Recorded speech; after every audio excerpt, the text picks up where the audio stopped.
Hello, I am AI anchor Sana, welcoming you all in Aajtak AI special show AI to Z. Let's have a look on big AI and tech updates around the world today.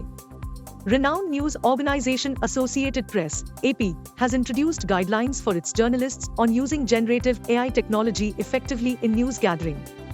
AP emphasizes AI as a tool to enhance, not replace human journalism.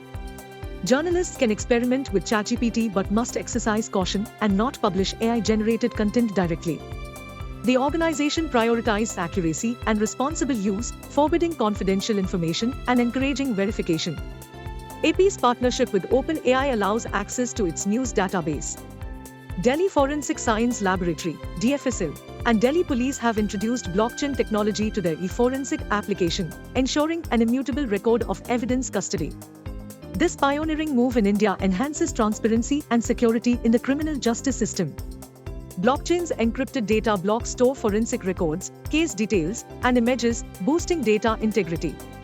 Tumblr has officially launched a revamped web interface, influenced by X's design, featuring left-aligned navigation and a relocated compose button. The update aims to enhance user experience and accessibility, simplifying navigation for newcomers and existing users. The change encourages exploration and engagement, driven by user feedback during testing. Chinese tech companies like Tencent and Alibaba are making significant strides in the competitive AI landscape. Tencent introduces its new AI model, Hunyuan, aimed at various industries. Alibaba Cloud unveils open-source AI models, Qwen 7B and Qwen 7B Chat, part of China's bid to surpass Western competitors. This showcases China's intention to dominate AI, supported by government efforts. Netflix is entering the gaming market by expanding into full-fledged game streaming, similar to Google Stadia's approach.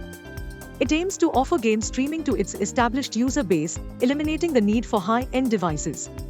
Testing has started for seamless game streaming on various devices, with the potential to create original games based on popular franchises like Stranger Things. That's all for now in AI to Z. Thanks for watching Aajtak AI. We will meet next time in next show. Keep watching Aajtak AI. Goodbye.